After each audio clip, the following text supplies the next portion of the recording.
Hello everyone, welcome back to set of two. ഡീമന്റെ vision, അതായത് നമ്മൾ ഗെയിം ഓഫ് ത്രോൺസിലുള്ള ഒരുപാട് സീനുകളൊക്കെ കണ്ടൊരു കാര്യമാണ് ഡീമന്റെ വിഷൻ. അത് എക്സ്പ്ലെയിൻ ചെയ്യുന്നൊരു വീഡിയോ ആണിത്. ഈ സീസൺ തുടങ്ങിയപ്പോൾ തൊട്ട് നമ്മൾ കാണുന്നത് most part of the season Daemon ഹാരൻ ഹോളിലാണ്. ഹാരൻ ഹോൾ ആണെങ്കിൽ നോൺ ടു ബി ഹോണ്ടഡ് ആണ്. അവിടെ വിയർവുഡ് ട്രീസ് കട്ട് ചെയ്തുകൊണ്ടാണ് ബ്ലാക്ക് ഹാരൻ എന്ന് പറഞ്ഞ ആള് അത് നിർമ്മിച്ചത്. അതിനുശേഷം ഈ ഒരു ഗോഡ്സ് ഐ എന്നുള്ളൊരു ലേക്കും ഹാരൻ ഹോളിന് വളരെ അടുത്താണ്. ഗോഡ്സ് ഐ ലേക്കിലാണ് ഐൽ ഓഫ് ഫേസസ് എന്ന് പറഞ്ഞിട്ടുള്ള ഒരു ഐലൻഡ് ഉള്ളത്. അവിടെ ഈ വിയർവുഡ് ട്രീസും ഓൾഡ് മാജിക്കും ഓൾഡ് ഗോഡ്സും എല്ലാവരുടെയും ഒരു സെന്റർ എന്ന് പറയുന്ന ഒരു സ്ഥലം കൂടിയാണ് ഹാരൻ ഹോളിന്റെ അടുത്തുള്ള ഈ ഐൽ ഓഫ് ഫേസസ് എന്ന് പറയുന്നത്. അപ്പൊ അവിടെ ഡേമൺ നിൽക്കുമ്പോൾ തന്നെ ഡേമൺ ഒരുപാട് വിഷൻസ് ഉണ്ട്. അത് പലപ്പോഴും നമുക്ക് തോന്നിയിരുന്ന ആലിസ് റിവേഴ്സ് എന്നുള്ള അവിടെ വിച്ച് ഓഫ് ഹാരൻ ഹോൾ എന്ന് അറിയപ്പെടുന്ന ഉണ്ടാക്കുന്ന വിഷൻസ് ആണെന്നാണ് നമുക്ക് തോന്നിയിരുന്നത്. പക്ഷേ അതിൽ ആലിസ് റിവേഴ്സിന് മാത്രമല്ല മറ്റു പലർക്കും പങ്കുണ്ട് എന്ന് തോന്നിക്കുന്ന രീതിയിലുള്ള ഒരു വിഷനാണ് ഫൈനലി സീസൺ 2 ലാസ്റ്റ് എപ്പിസോഡിൽ ഡേമന് കിട്ടിയിരിക്കുന്നത്. അത് തുടങ്ങുന്നത് എങ്ങനെയാണെന്ന് വെച്ചാൽ ആലിസ് റിവേഴ്സ് ഡേമന്റെ ബെഡിന്റെ സൈഡിൽ ഇരുന്നിട്ട് കരയുന്നു. അപ്പൊ ഡേമൺ കണ്ണു തുറന്നു ചോദിക്കുന്നു, do you ever sleep which? നീ എന്തെങ്കിലും ഒന്ന് ഉറങ്ങുമോ വിച്ച് എന്നുള്ളതാണ് ചോദിക്കുന്നത്. അപ്പോൾ ആള് പറയുന്നു, ഇനി നിനക്ക് സമയമായി, നിങ്ങളുടെ കാര്യങ്ങൾ കാണാനായിട്ടുള്ള നിനക്ക് സമയമായി, നിങ്ങൾക്ക് റെഡി ആണോ എന്ന് ചോദിച്ചുകൊണ്ട് പലപ്പോഴും പല എപ്പിസോഡിലും നമ്മൾ കണ്ടിട്ടുള്ള ആ ഒരു വിയർവുഡ് ട്രീയുടെ മുന്നിലേക്ക് ഡേമണിനെ കൂട്ടിക്കൊണ്ടു പോവുകയാണ്. ഡേമൺ സാധാരണഗതിയിൽ ആലിസിന് അത്ര വില കൊടുക്കാത്ത രീതിയിലുള്ള ബിഹേവിയർ ചെയ്യാറുണ്ടെങ്കിലും വല്ലപ്പോഴെങ്കിലും ഒക്കെ ഈ ഒരു ഇതിൽ ഡേമൺ വളരെ സമ്മതപൂർവ്വം പോകുന്ന പോലെയാണ് കാണിച്ചിരിക്കുന്നത്. ഈ വിയർവുഡ് ട്രീയുടെ ഒരു പ്രത്യേകത, അതിൽ മരിച്ചുപോയ ആൾക്കാരുടെ സോളുകൾ ട്രാപ്ഡ് ആണെന്നാണ് പറയുന്നത്. പലപ്പോഴും അതിനെ ഫീഡ് ചെയ്യാൻ മരിച്ചുപോയ ആൾക്കാരുടെ സോളുകൾ വേണം എന്നും പറയപ്പെടുന്നുണ്ട്. അതിന്റെ മുന്നിൽ തന്നെ ആയിരുന്നു വില്യം ബ്ലാക്ക്വുഡിന്റെ ഒരു സാക്രിഫൈസ് നടന്നത്. അതായത് വില്യം ബ്ലാക്ക്വുഡിനെ ഡേമൺ തലവെട്ടിക്കൊന്നതും. അപ്പോൾ ഈ ട്രീയുടെ മുന്നിൽ എത്തുമ്പോൾ ആ ട്രീയിലേക്ക് കൈ വെക്കാനാണ് പറയുന്നത്. ഇത് കൈ വെക്കുന്നതിന്റെ തൊട്ട് മുന്നേ തന്നെ ഒരു കൊമ്പും കുളമ്പടി ശബ്ദവും കേൾക്കുന്നുണ്ട് ഡേമൺ. ഒരു കൊമ്പുള്ള ഒരു കുഞ്ഞു ജീവിനെ ഡേമൺ കാണുന്നുണ്ട്. ഡേമൺ വിചാരിക്കുന്നത് ഇത് പ്രോബബ്ലി ഒരു വിഷൻ ആയിരിക്കും എന്നുള്ള പോലെ ആയിരിക്കും. പക്ഷെ ഒരു 90% നമുക്ക് പറയാം ആ ജീവി അവിടെ ശരിക്കും ഉണ്ട് എന്നുള്ളത്. ഒരുപാട് പേര് പറഞ്ഞത് ഐൽ ഓഫ് ഫേസസിൽ ചിൽഡ്രൻ ഓഫ് ദ ഫോറസ്റ്റ്, നമ്മൾ ഗെയിം ഓഫ് ത്രോൺസിൽ കണ്ട ആദ്യത്തെ നൈറ്റ് കിങ്ങിനെ ഉണ്ടാക്കുന്ന ചിൽഡ്രൻ ഓഫ് ദ ഫോറസ്റ്റ് അവിടെ ഉണ്ട് എന്നുള്ളതായിരിക്കാം. അതിലൊരാളെ ആയിരിക്കാം കണ്ടത്. അവർ കാരണമായിരിക്കാം ഡേമണിന് ഈ വിഷൻ കിട്ടുന്നത് എന്നുള്ളതാണ്. കാരണം ഗ്രീൻ സിയേഴ്സ് ആയിട്ടുള്ള ആൾക്കാർക്ക് മാത്രമേ വിയർവുഡ് ട്രീയിൽ തൊട്ടുകൊണ്ട് സഞ്ചരിക്കാൻ പറ്റുള്ളൂ, വിഷൻസ് കാണാൻ പറ്റുള്ളൂ. പക്ഷെ ഡേമൺ ഒരു ഗ്രീൻ സിയർ അല്ല എന്നുള്ളത് വളരെ വ്യക്തമാണ്. പിന്നെ എങ്ങനെ ഡേമൺ ഇത് കാണാൻ പറ്റുന്നു? അതിൽ ആലിസ് റിവേഴ്സിന് പങ്കുണ്ടായിരിക്കാം, ഈ കണ്ട ഈ ഒരു രൂപത്തിനും പങ്കുണ്ടായിരിക്കാം. പിന്നത്തെ ഒരു ഇതെന്താന്ന് വെച്ചാൽ ഈ രൂപം ഗ്രീൻ മെൻ ആയിരിക്കാൻ ചാൻസ് ഉണ്ട് എന്നുള്ളതാണ്. ഗ്രീൻ മെൻ ആരാണെന്ന് വെച്ചാൽ ഈ ഐൽ ഓഫ് ഫേസസിൽ ആ ഒരു ഐലൻഡിനെ സംരക്ഷിക്കുന്ന മറ്റ് ഇൻവേഷൻസിൽ നിന്നോ മറ്റാൾക്കാർ അവിടെ കടന്നുകൂടുന്നതിൽ നിന്നോ ആ ഒരു ഐലൻഡിനെ സംരക്ഷിക്കുന്ന ആൾക്കാരാണ് ഗ്രീൻ മെൻ എന്നാണ് പറയപ്പെടുന്നത്. കാരണം നമ്മൾ ഗെയിം ഓഫ് ത്രോൺസിൽ കണ്ട ചിൽഡ്രൻ ഓഫ് ഫോറസ്റ്റ് നിന്ന് ഒരുപാട് വ്യത്യാസമുണ്ട് ഇപ്പൊ നമ്മൾ കണ്ട ഈ ഒരു ജീവിക്ക്. ഗ്രീൻ മെൻ ആയിരിക്കും ഇതെന്നാണ് പിന്നെയുള്ളൊരു തിയറി. അങ്ങനെ ഡേമൺ അതിൽ കൈ വെക്കുന്നു. കൈ വെക്കുന്ന മുഖം ജോർജ് ആർ മാർട്ടിന്റെ ആണ്.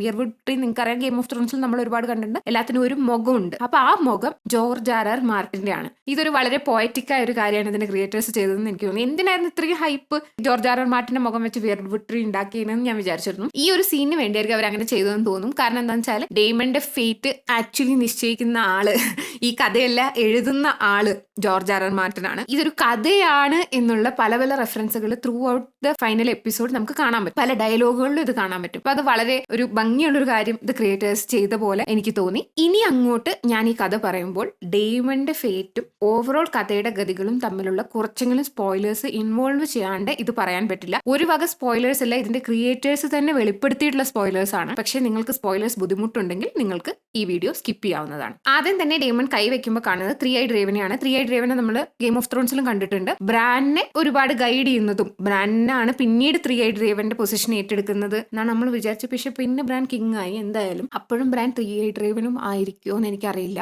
ബ്രെൻഡൻ റിവേഴ്സ് എന്ന് പേരുള്ള ഏഗോൺ ദ ഫോർത്തിന്റെ ഇല്ലെജിറ്റിമേറ്റ് ആയിട്ടുള്ള ചൈൽഡ് ആണ് 3-eyed റേവൻ ആയിട്ട് മാറുന്നത്. ആൾക്ക് ഒരു ബ്ലഡ് റേവന്റെ ഷേപ്പിലുള്ള ഒരു മാർക്ക് ആളുടെ മുഖത്തുണ്ട്. അതിൽ നിന്നാണ് ആൾക്ക് ബ്ലഡ് റേവൻ എന്ന് പേര് കിട്ടുന്നത്. പിന്നീട് നമ്മൾ ബുക്സിലും ഷോയിലും കണ്ട 3-eyed റേവൻ ആയിട്ട് ആൾ മാറുന്നത്. ആ മാർക്ക് കറക്റ്റ് ആയിട്ട് കാണിക്കുന്നുണ്ട്. ആൾ ഗെയിം ഓഫ് ത്രോൺസിനേക്കാൾ ഒരുപാട് യങ് ആയിട്ടാണ് കാണിക്കുന്നത്. ഡേമന്റെ മരണശേഷം, ഡേമൺ കഴിഞ്ഞൊരു 50 വർഷം കഴിഞ്ഞുണ്ടായ ഒരു വ്യക്തിയാണ് ഈ ബ്രെൻഡൻ റിവേഴ്സ്. അപ്പൊ ബ്രെൻഡൻ റിവേഴ്സ് പിന്നീട് നൈറ്റ്സ് വാച്ചിലേക്ക് പോവുകയും അവിടെ നിന്നും അപ്രത്യക്ഷമായിട്ട് ഒരു വിയർവുഡ് ട്രീയുടെ പാർട്ടാവുകയും ഈ ലോകത്തെ പാസ്റ്റ് ഫുള്ള് സംരക്ഷിക്കുന്ന, ഈ ലോകത്തെ പാസ്റ്റ് ഫുള്ള് സ്റ്റോർ ചെയ്ത് വെച്ചിരിക്കുന്ന ഒരാളായിട്ട് മാറുകയും ചെയ്യുന്ന പോലെയാണ് ഇതിൽ പറഞ്ഞിരിക്കുന്നത്. അപ്പോൾ ഇയാളെയാണ് കാണുന്നത് ആദ്യം തന്നെ. ഇയാളെ സംബന്ധിച്ച് ഇത് ബേസിക്കലി ബേസിക്കലി പാസ്റ്റ് ആണ്, കാരണം ആള് ഫ്യൂച്ചർ എന്നുള്ള ആളാണല്ലോ. അതുകൊണ്ട് തന്നെ ആൾ ഈ ഡെയ്മനെ നോക്കുന്നതായിട്ടാണ് കാണിക്കുന്നത്. അത് കഴിഞ്ഞ് ശരിക്കുമുള്ള ഒരു 3-eyed raven പറക്കുന്നു. അതിനുശേഷം നമ്മൾ കാണുന്നത് ഒരു വുൾഫിന്റെ പെർസ്പെക്റ്റീവ് ആണ്. വിന്റർ, അതായത് നോർത്തിലേക്ക് പ്രോബബ്ലി വോള് ക്രോസ് ചെയ്തിട്ടുള്ള ഒരു സ്റ്റേജ് ആയിരിക്കും കാണിക്കുന്നത്. വൈറ്റ് വാക്കേഴ്സിനെ കാണിക്കുന്നു. നൈറ്റ് കിങ്ങിനെ അല്ല കാണിക്കുന്നത്. നൈറ്റ് കിങ് ഭയങ്കര കിടിലും ലുക്കാണല്ലോ, പക്ഷെ ഇയാൾ അത്ര ലുക്കില്ല. എന്നാലും ഡെയ്മനെ പേടിപ്പിക്കാനുള്ള അത്ര ഇഫക്റ്റ് ഉള്ള കാണിക്കുന്നത്. പിന്നീട് ഡെയ്മന്റെ ഒരു കാഴ്ചപ്പാട് മാറുന്നത് ഇതൊക്കെ കണ്ടിട്ടായിരിക്കണം. പക്ഷെ ഡെയ്മൺ അറിയില്ലല്ലോ സീസൺ 7ഉം 8ഉം എഴുതിയത് ജോർജ് ആർ മാർട്ടിൻ അല്ല. While Dany kind of forgot about the Iron Fleet and Euron's forces. ചില്ലാനൊരു കാര്യത്തിൽ നൈറ്റ് കിങ് അങ്ങ് മരിച്ചു പോകുന്നൊക്കെ അറിഞ്ഞിരുന്നെങ്കിൽ ഡെയ്മൺ ചിലപ്പോൾ ആളുടെ ഒരു എന്താ പറയുക ഇതൊക്കെ മാറ്റിയേനെ, ത്രോൺ എനിക്ക് തന്നെ വേണമെന്ന് ചിലപ്പോൾ തീരുമാനിച്ചേനെ. എന്തൊക്കെ ആയാലും അതിനുശേഷം നമ്മൾ കാണുന്നത് ഡെഡ് ആയിട്ടുള്ള ഡ്രാഗനോ ഡെഡ് ആയിട്ടുള്ള ഡ്രാഗൺസിനോ ആണെന്നാണ് കുറെ പേര് പറയുന്നത്. ഒരു പറ്റം ആളുകൾ പറയുന്നത് ഇത് വെർമിത്തോറാണ്, അങ്ങനെയാണ് ഇങ്ങനെയാണെന്നൊക്കെയാണ്. എനിക്ക് തോന്നിയ കാര്യമാണ് ഞാൻ പറയുന്നത്. ഇത് എഗെയിൻ ഒരു സ്പോയിലറിലേക്ക് പോവാണ്. എനിക്ക് തോന്നിയത് ഇത് ഡ്രീം ഫയറും പിറകിൽ സൈറാക്സും ആണ് എന്നുള്ളതാണ്. കാരണം ഡ്രീം ഫയറിന്റെയും സൈറാക്സിന്റെയും എൻഡ് ഏകദേശം ഒരു സ്ഥലത്ത് വെച്ചിട്ടാണ്. കാണാൻ ഏകദേശം ഡ്രീം ഫയറിനും സീ സ്മോക്കിനും ഡ്രോഗോണിനും ഒക്കെ ഏകദേശം, കാരണം ഡ്രോഗോണിന്റെ നല്ല മുഖമുണ്ട് ആ ഡ്രാഗണ്, അത് ഡ്രീം ഫയറും സൈറാക്സും ആവാനാണെന്നാണ് എനിക്കൊരു ചാൻസ് തോന്നുന്നത്. വേറൊരു തിയറി എന്താണെന്ന് വെച്ചാൽ അത് ഡൂം ഓഫ് എലേറിയാണ്, വേറെ പല ഡ്രാഗൺസോട് മരിച്ചിട്ടുണ്ട്, അപ്പൊ അതാണ് കാണിക്കുന്നതെന്നാണ്. അതിനുശേഷം ഒരു ബാറ്റിൽ ഫീൽഡ് പോലത്തെ ഒരുപാട് മൃതദേഹങ്ങൾ ചോര ഇങ്ങനെ തളം കെട്ടിക്കിടക്കുന്നു നിലത്ത്, അതിലേക്കാണ്. അങ്ങനെ തളം കെട്ടിക്കിടക്കുന്ന ഒരു ചോരയിലേക്ക് ആള് കാല് വെക്കുന്നു. ഡെയ്മൺ ആ കാൽ വെക്കുന്നതോടുകൂടി ഒരു വെള്ളത്തിലേക്ക് വീഴുന്നതായിട്ടാണ് കാണിക്കുന്നത്. അഗൈൻ സ്പോയിലർ ആണ്. ഇത് ഡെയ്മന്റെ ഒരു ഡെത്ത് കാണിക്കുന്ന ഒരു സീനാണ്. ഡെയ്മന്റെ ഡെത്ത് ബുക്ക് പ്രകാരം എവിടെയാണ് നടക്കുന്നതെന്ന് വെച്ചാൽ ഗോഡ്സ് ഐ ലേക്കിലാണ് നടക്കുന്നത്. അതുകൊണ്ട് തന്നെയാണ് ഞാൻ പറഞ്ഞത് ആദ്യം കാണിച്ച ഡ്രാഗൺ കെറാക്സീസ് അല്ല എന്നുള്ളത്. കാരണം കെറാക്സീസും ഡെയ്മന്റെ കൂടെ ഒരു ലേക്കിലേക്ക് വീഴുന്നതായിട്ടാണ്. അതുകൊണ്ട് തന്നെ ഡെയ്മൺ ഡ്രോൺ ചെയ്യുന്നതായിട്ട് പിന്നീട് ഹെലേന പറയുന്നുണ്ട്. എയ്മണ്ടിന്റെ ഡെത്തും എവിടെയാണ്, ഗോഡ്സ് ഐയിൽ വെച്ചിട്ടാണ് എയ്മണ്ടിന്റെ ഡെത്തും നടക്കാൻ പോകുന്നത് എന്ന് ഹെലേന പറയുന്നുണ്ട്. ആ ഒരു സ്വന്തം മരണം കൂടെ ഡെയ്മൺ കാണുകയാണ്. പക്ഷെ മരണം ആണോ എന്ന് ചോദിച്ചാൽ ഡെയ്മന്റെ ഡെഡ് ബോഡി പിന്നെ ഒരിക്കലും കിട്ടിയിട്ടില്ല. അതുകൊണ്ട് തന്നെ ഡെയ്മൺ മരിച്ചു എന്ന് കൺഫേം ചെയ്യാനായിട്ട് ആർക്കും പറ്റിയിട്ടില്ല. അടുത്ത വിഷൻ എന്താണെന്ന് വെച്ചാൽ ഒരു റെഡ് കോമറ്റിന്റെ ആണ്. ഇത് നമ്മൾ ഗെയിം ഓഫ് ത്രോൺസ് സീസൺ 2 കണ്ട ഒരു റെഡ് കോമറ്റ് ആണ്. ഓഷ പറയുന്നുണ്ട് ഇതൊരു ഡ്രാഗന്റെ സിഗ്നിഫയർ ആയിട്ടുള്ള ഒരു കോമറ്റ് ആണ് എന്നുള്ള പോലെ. പലപ്പോഴും ഒരു മിസ്റ്റിക്കൽ പവർ വന്നു ചേരുന്ന കാണിക്കുന്ന പോലെയുള്ള ഒരു കോമറ്റ് ആണ്. അതിനുശേഷം നമ്മൾ കാണുന്നത് ഡെനേറിസിന്റെ ഡ്രാഗൺ എഗ്സ് ആണ്. ആ 3 മുട്ടയും നമ്മൾ കാണും. ആ 3 മുട്ടയും വിരിഞ്ഞ് ഡെനേറിസിന്റെ 3 ഡ്രാഗൺ കുഞ്ഞുങ്ങളും ആയിട്ടുള്ള ഒരു വിഷ്വൽ നമ്മൾ കാണാണ്. ഈ ഡെനേറിസ് തന്നെയാണ് the prince that was promised എന്നുള്ള ഒരു ഇൻഡിക്കേഷനിലേക്കാണ് ഇവർ ഇത് വെച്ചിട്ട് കാണിക്കുന്നത്. ദ പ്രിൻസ് ദാറ്റ് വാസ് പ്രോമിസിനെ പറ്റി ഞാൻ കുറച്ചധികം പറയാം. ഈ ഷോയിൽ ആക്ച്വലി ജോർജ് ആർ മാർട്ടിൻ കുറച്ചധികം ഹെവിലി ഇൻവോൾവ് ആണ്. ഗെയിം ഓഫ് ത്രോൺസ് അവസാന സീസണുകളിലേക്ക് ബുക്ക് ഇല്ലാത്തത് കൊണ്ടും ക്രിയേറ്റീവ് ഡിഫറൻസസ് കൊണ്ടും തന്നെ അതിന്റെ റൈറ്റേഴ്സ് ഏറ്റെടുത്ത് റൈറ്റ് ചെയ്തൊരു കഥയാണ്. അതിൽ ജോർജ് ആർ മാർട്ടിൻ അത്ര ഹെവിലി ഇൻവോൾവ് അല്ല. പക്ഷേ ഈ ഒരു സീരീസിന്റെ പ്രൊഡക്ഷനിൽ ജോർജ് ആർ മാർട്ടിൻ വളരെയധികം ഇൻവോൾവ് ആണ്. ആളപ്പോൾ ഇതിൽ പലപ്പോഴും പറഞ്ഞിട്ടുള്ളത് എന്താണെന്ന് വെച്ചാൽ റിയലിസ്റ്റിക്കലി മഷ്റൂം എന്ന് പറഞ്ഞ ഒരാൾ പല ആൾക്കാരുടെ പെർസ്പെക്റ്റീവിലാണ് ഈ കഥ പറഞ്ഞു പോകുന്നത്. അപ്പൊ അവരുടെ വെള്ളം ചേർക്കലുകൾ ചേർന്നിട്ടുള്ള കഥയായിട്ടാണ് ഇത് എഴുതി വെച്ചിരിക്കുന്നത് എന്നുള്ള പോലെയാണ്. പക്ഷേ ഇത് കുറച്ചും കൂടി റിയലിസ്റ്റിക്കലി എന്ത് നടന്നു എന്ന് കാണിക്കുന്ന പോലെയാണെന്നൊക്കെയാണ് പറഞ്ഞിരിക്കുന്നത്. അപ്പോൾ the prince that was promised Arya Stark ആണെന്ന് പറയുന്നത് നമുക്ക് ഇത് പറയാൻ പറ്റില്ല. The prince that was promised Daenerys ആണോ ജോൺ സ്നോ ആണോ എന്നുള്ളതായിരുന്നു ആർഗ്യുമെന്റ്. അപ്പൊ എന്താണ് the prince that was promised or the prophecy of Azor Ahai? Azor Ahai prince that was പ്രോമിസ്ഡും മെലിസാൻഡ്രെ ഇന്റർചേഞ്ചബിളി ഉപയോഗിക്കുന്നുണ്ട്. പ്രിൻസ് എന്നുള്ള വാക്ക് ഹൈ വെലേറിയനിൽ പറയുമ്പോൾ ജെൻഡർ ന്യൂട്രൽ ആണെന്നും അതുകൊണ്ട് തന്നെ അതൊരു ആൺകുട്ടിയോ പെൺകുട്ടിയോ ആവാം എന്നുള്ളതെന്നാണ് ഹൈ വെലേറിയൻ അറിയുന്നവർ പറയുന്നത്. എനിക്ക് ഹൈ വെലേറിയൻ അറിയില്ല. പ്രോഫസി പറയുന്നത് ഒരു പ്രോമിസ്ഡ് ആയിട്ടുള്ള ഒരു പ്രിൻസ് വരുമെന്നും അവര് എല്ലാരെയും സേവ് ചെയ്യുമെന്നും റെൽമിനെ യുണൈറ്റ് ചെയ്യുമെന്നും നോർത്ത് നിന്ന് വരുന്ന ത്രെറ്റിനെ ഇതാക്കും എന്നുള്ള പോലത്തെ ഒരു പ്രോഫസിയാണ്. അതിൽ ഒരു ബ്ലീഡിംഗ് സ്റ്റാർ വരും എന്നുള്ളതാണ് ഫസ്റ്റത്തെ കാര്യം. അതാണ് നമ്മൾ കണ്ട കോമറ്റ്. ആ ബ്ലീഡിംഗ് സ്റ്റാർ വന്നപ്പോൾ തന്നെ വന്ന ആൾ ആക്ച്വലി ഡെനേറിസ് ടാർഗേറിയൻ ആണ്. അതിനുശേഷം രണ്ടാമത്തത് അവർക്കൊരു സോങ് ഉണ്ടായിരിക്കും, the song of ice and fire എന്നുള്ളത്. The song of ice and fire എന്നുള്ളത് ഇലിയാന സ്റ്റാർക്കും റേഗാറും, അതായത് ഇലിയാന സ്റ്റാർക്ക് ഐസ് ഉള്ള നോർത്തിൽ നിന്ന് വന്ന ആളാണ്. റേഗാർ റെനേറിസിന്റെ ബ്രദറും ജോൺ സ്നോന്റെ അച്ഛനുമായ Rhaegar Targaryen fire blood line എന്നുള്ള ആളാണ്.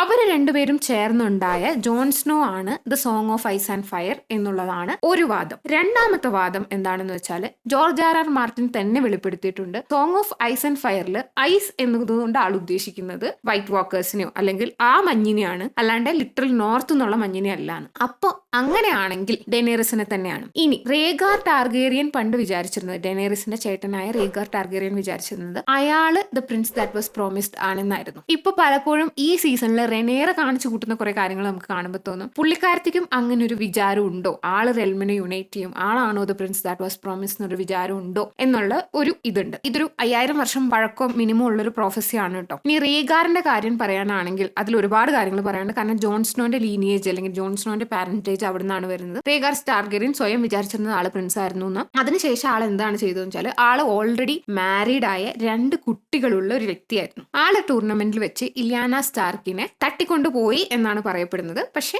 ഇലിയാന സ്റ്റാർക്ക് സ്വന്തം അനുവാദത്തോടു കൂടി പോയ ഒരു കാര്യമാണെന്നും അവര് സീക്രട്ട് ആയിട്ട് ഒരു കല്യാണം കഴിക്കുന്നു. ആ കല്യാണമൊക്കെ നമ്മൾ ഗെയിം ഓഫ് ത്രോൺസിൽ കണ്ടിട്ടുണ്ട്. കല്യാണം കഴിക്കുകയും ആ ഒരു യൂണിയനിൽ ഉണ്ടായ കുട്ടിയാണ് ജോൺ സ്നോ എന്നും ജോൺ സ്നോന്റെ ഐഡന്റിറ്റി അറിഞ്ഞു കഴിഞ്ഞാൽ റോബർട്ട് ജോൺ സ്നോനെ കൊന്നുകളയും എന്നുള്ളതുകൊണ്ട് നെഡ് സ്റ്റാർക്ക് സ്വന്തം കുട്ടിയായിട്ട് ജോൺ സ്നോനെ വിന്റർഫെല്ലിൽ കൊണ്ടുപോകുന്നു. അത് അവരുടെ മാരേജിൽ ഒരു ടെൻഷൻ ഉണ്ടാക്കുന്നു. ഈ ഒരു യൂണിയൻ കാരണം തന്നെ ജോൺ സ്നോ ആണ് the prince that was promise എന്നുള്ളതാണ് ഒരു കഥ. ഈ ഒരു കഥയിലെ പ്രശ്നം എനിക്ക് പലപ്പോഴും തോന്നിയിട്ടുള്ളത് ഈവൻ ഗെയിം ഓഫ് ത്രോൺസിലാണെങ്കിലും ഇലിയാന പറയുന്ന വ്യക്തി സ്വന്തം സമ്മതത്തോടു കൂടിയാണ് ഈ ഒരു വിവാഹത്തിന് തയ്യാറാവുന്നത് എന്നാണ് കാണിച്ചിരിക്കുന്നത്. അത് അങ്ങനെ തന്നെയാണ്. പക്ഷേ ഇലിയാന അന്ന് ഒരു 14-16 വയസ്സേ ഉള്ളൂ. ഈ റേഗാർ ആകട്ടെ കല്യാണം കഴിഞ്ഞ് 2 കുട്ടികളുള്ള ഒരു വ്യക്തിയാണ്. റേഗാറിന് പ്രോബബ്ലി ഞാനാണ് the prince that was promise എന്ന് തോന്നിയത് കൊണ്ട് തന്നെ Lyanna song of ice and ഫയറിന് വേണ്ടിയിട്ട് ഇലിയാനയെ ഒരു തരത്തിൽ മാനിപ്പുലേറ്റ് ചെയ്ത് വിവാഹം ചെയ്തതും ആകാം. നമുക്ക് അറിയില്ല അതിനെ പറ്റിയിട്ട്. പിന്നെ ഈ ഒരു പ്രോഫസിയിൽ ഡെനേറിസ് ആണ് ഈ പ്രോഫസിയിൽ പറയുന്ന മിക്കവാറും എല്ലാ കാര്യങ്ങളും ചെയ്തിരുന്നത്. പിന്നെ ലൈബ്രഞ്ചർ എന്നുള്ളൊരു സോഡ് ആളുടെ